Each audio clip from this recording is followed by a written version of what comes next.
ग्वाल वालों के लिए श्री ठाकुर जी के बल के कारण जीना मरना बड़ी बात नहीं रह गई।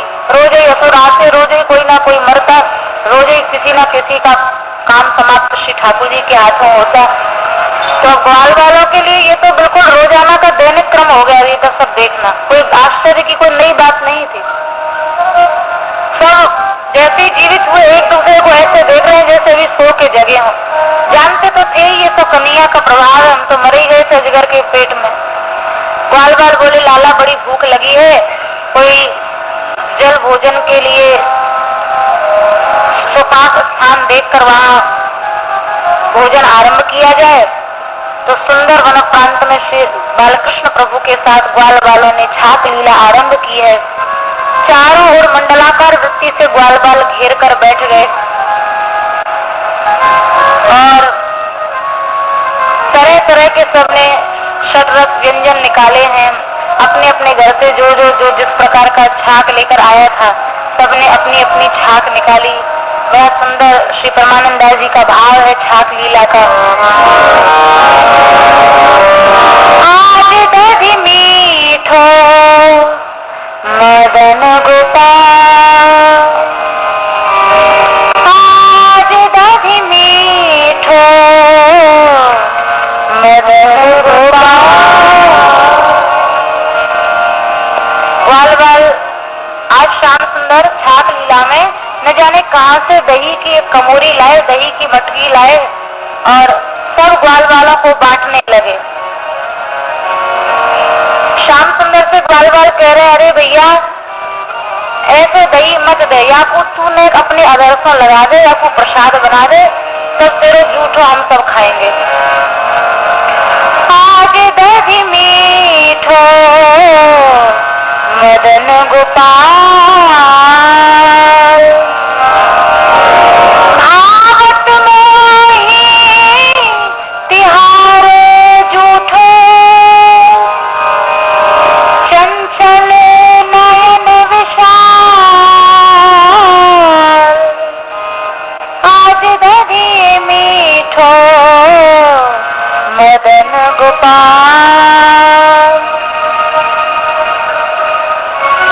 आने पात बनाए दोना।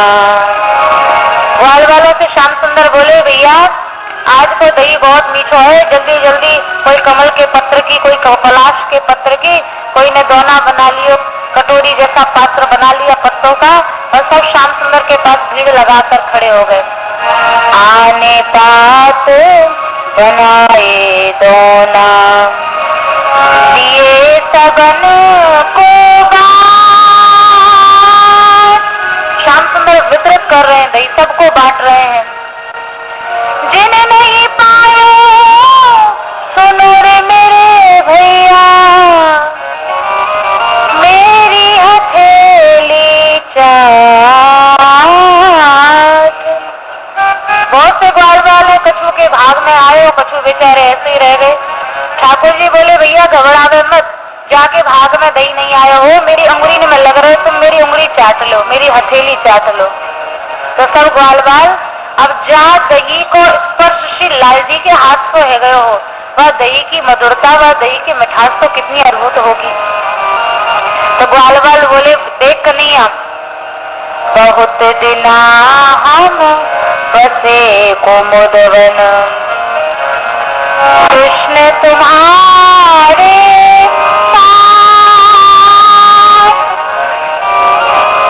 ऐसा स्वाद कबहू नहीं आयो, सुन गोकुल के नाम।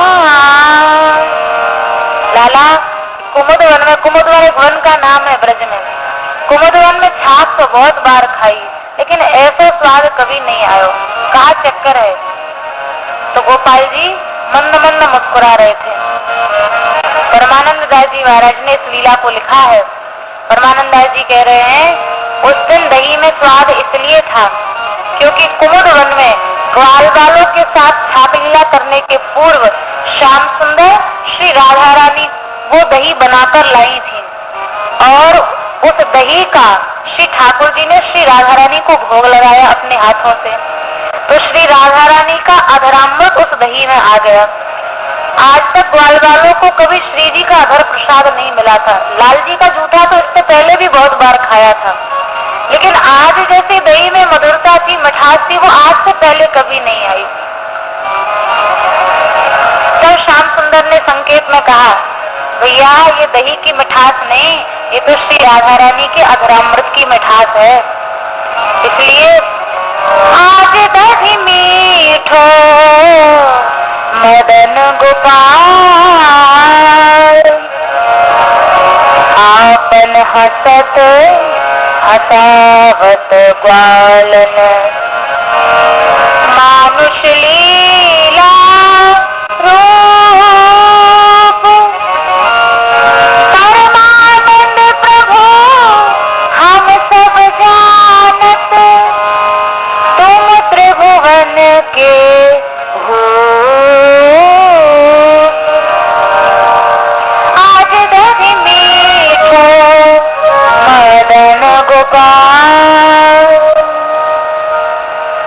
परस्पर हंस रहे हैं, हंसा रहे हैं और उस दही को खा रहे हैं, उसकी सराहना कर रहे हैं, उसकी मधुरता की प्रशंसा कर रहे हैं, एक दूसरे का जूठा खा रहे हैं।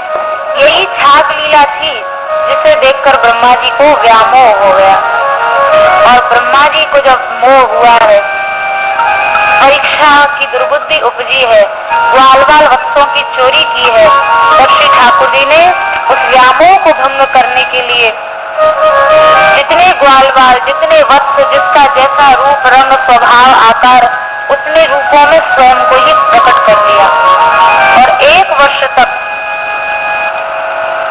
न केवल यशोदा मैया को, लाला को दुग्धपान का अवसर और लाड़ लड़ाने का अवसर मिला, बल्कि श्री ठाकुर जी ने ब्रज में घर घर में हर गोपी को ये सौभाग्य दिया, हर गोपी के लाला गोपाल जी बने और सबको वही यशोदा मैया की भांति बालकृष्ण प्रभु को लाड़ लड़ाने का अवसर मिला। यहाँ तक कि ब्रज की उन गायों को भी, जिनके वत्स के रूप में भी श्री कृष्ण ही घूम रहे हैं, वत्स चोरी किए थे ब्रह्मा जी ने, तो 1 वर्ष तक वत्सों के रूप में भी श्याम सुंदर घूम रहे हैं। गायों को भी सौभाग्य मिला कि उनके वत्स भी जो साक्षात कृष्ण रूप में है, साक्षात कृष्ण है, उन वत्सों को दुग्ध पिलाने का अवसर गायों को प्राप्त हुआ। 1 वर्ष तक इस क्रम से जब लीला चलती रही, ब्रह्मा जी की बुद्धि जब ठिकाने हुई है, कौन असली कौन नकली यह भी जब बोध नहीं हो पाया, तब श्री ब्रह्मा जी महाराज आए हैं श्री वृंदावन धाम में और श्री गोपाल जी को आकर उन्होंने क्षमा याचना की है। बड़ी सुंदर ब्रह्मा जी ने स्तुति की है और उस स्तुति में ब्रह्मा जी ने प्रार्थना की है, हे प्रभु, इस ब्रज भूमि का कुछ भी लता गुल्म पत्र पाषाण बन जाऊं, ये मेरा सौभाग्य होगा। लेकिन मेरा आपसे एक प्रश्न है, तेषाम घोष निवास नाम उत भवान किम देव रातेति न श्चेतो विश्व फलात् फलम तद परम पुत्राप्तेन मुह्यति। इन ब्रजवासियों को, घोष निवासी माने ब्रजवासी, एशाम घोष निवासी नाम, इन ब्रजवासियों को भगवान आप किम देव रातेति, आप इनको क्या दे सकते हैं, जैसा प्रेम इनका आपके प्रति, इसके बदले आप इनको क्या दे सकते हैं। श्चेतो विश्व फलात् फलम तद परम पुत्राप्तेन मुह्यति, यदि आप कहते हैं कि मैं इनको अपना रूप देता हूँ जो परम फल है, उससे बड़ा तो कुछ नहीं हो सकता, तो हे नाथ, अपना रूप तो आपने जहर पिलाने वाली पूतना को भी वह दे दिया था, बकासुर, अघासुर, अन्य राक्षस जो आपके द्वारा मारे गए, उन सबको आपने अपनी प्राप्ति करा दी। पर जिन ब्रजवासियों का धाम माने घर मकान आपके लिए, अर्थ माने द्रव्य पैसा अपने लिए नहीं, श्री ठाकुर जी के लिए, सुहृद प्रिय, आत्मा माने शरीर, तने माने पुत्र पुत्री, प्राण, अंतरकरण, सब कुछ जिन्होंने आपको दे दिया, इसके बदले में आप इनको क्या दे सकते हैं। यदि आप अपने आप को देते हैं तो अपने आप को तो आपने बहुत से असुरों को दे दिया, सबको आपकी प्राप्ति हो गई। तो भगवान ने कहा, ब्रह्मा जी, मैंने सब असुरों को अपनी प्राप्ति तो करा दी, लेकिन मैंने स्वयं को सबके अधीन नहीं बनाया, मैंने ब्रजवासियों के अधीन अपने आप को कर दिया है। अपने आप को बेच दिया है इनके हाथों। अब ये जैसे चाहे नचा लें, जो चाहे करा लें। तब ब्रह्मा जी ने मन में आया, अरे राम राम, इतने ऐसे ब्रजवासियों का मैंने अपराध किया, भगवान जिनके अधीन है। अब तो उस अपराध के प्रायश्चित रूप में ब्रह्मा जी ने 3 परिक्रमाएं पैदल चलकर संपूर्ण ब्रजमंडल की है। और ब्रह्मा जी का यह जघन्य अपराध धाम में जाने से, धाम की परिक्रमा करने से नष्ट हुआ। इसलिए भैया धाम से संबंध अवश्य रखो। वर्ष में कम से कम ज्यादा नहीं तो एक बार जरूर जाओ धाम में, ब्रजभूमि में, बरसाना में, वृंदावन में जरूर जाइए। धाम में जाने से ऐसे अनेक जघन्य पाप जो जिनका प्रायश्चित दुनिया में कोई नहीं है, वो धाम में जाने मात्र से समाप्त हो जाते हैं। और अच्छा हो, ब्रह्मा जी ने 3 परिक्रमा ब्रज की, आप अपने जीवन में कम से कम 1 ब्रज परिक्रमा अवश्य कर लें। और भी सुंदर हो, वाहन यात्रा की बजाय पद यात्रा कर लें तो और भी उत्तम बात, क्योंकि त्रिपरिक्रम में पादयोग चरणों से चल के ब्रह्मा जी ने ब्रज परिक्रमा की है।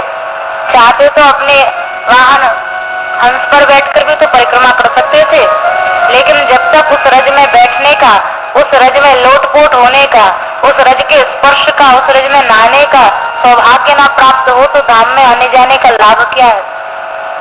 और आप सबका सादर आमंत्रण है, हमारे परम पूज्य परम श्रद्धेय श्री बाबा महाराज जो बरसाना में पिछले 65 वर्षों से विराज रहे हैं, अनंत श्री संपन्न श्री श्री रमेश बाबा जी महाराज, जो ब्रज के बाहर कभी आते जाते नहीं हैं।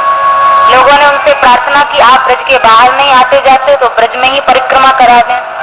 तो वर्ष में ये एक ही मौका होता है जिसमें पूज्य महाराज जी बरसाने के बाहर निकलते हैं और सारे 84 कोस ब्रज की परिक्रमा किया करते हैं। अब 2-3 वर्षों से कुछ स्वास्थ्य की कुछ गतिविधियां शिथिल होने से, अस्वस्थ होने के कारण वे स्वयं तो नहीं जाते, सत्संग आदि के लिए यदा कदा जरूर पहुंचते हैं। यात्रियों की सेवा के लिए इच्छा भी उनकी बहुत रहती है, लेकिन प्रतिवर्ष उनके संरक्षण में पिछले 25 वर्षों से श्री राधा रानी ब्रज यात्रा में नाम भी कहीं अपना नहीं है, श्री राधा रानी ब्रज यात्रा उसका नाम है। और शरद पूर्णिमा से 2 दिन पहले त्रयोदशी की तिथि को आरंभ होती है। पूरा कार्तिक मास 40 दिवसीय यात्रा होती है। और इस यात्रा की 2 विशेषताएं हैं। पहली विशेषता अखंड हरिनाम संकीर्तन 24 घंटे, और दूसरी विशेषता ये यात्रा पूरी तरह से निःशुल्क है। इसमें कोई किसी से 1 पैसा चार्ज नहीं लिया जाता। उसमें खाने पीने की सुविधा, आपके रहने की सुविधा, उपचार की सुविधा, औषधि की सुविधा, सभी सुविधाएं श्री राधा रानी की ओर से निःशुल्क रहती हैं। तो आप लोगों को चाहिए कि एक बार अपने आप को ऐसा अवसर जरूर दो कि उस 40 दिवसीय ब्रज यात्रा में भाग लो। पूरा समय नहीं निकाल सकते, 10-10 दिन करके आ जाइए, लेकिन वो एक बहुत सुंदर अवसर होता है जब संपूर्ण ब्रज में भ्रमण करने का मौका मिलता है। कहां से भारतवर्ष के कोने कोने से, विदेशों से लोग आते हैं, साल भर प्रतीक्षा करते हैं वो यात्रा का समय कब आए। साल भर उन यात्रा की वो स्मृतियां वो कभी भूल नहीं पाते। बहुत सुनहला अवसर होता है। और उस मौके पर, उस यात्रा के दौरान ब्रजवासियों का जो विलक्षण प्रेम है, घर घर से रोटी, दूध, दही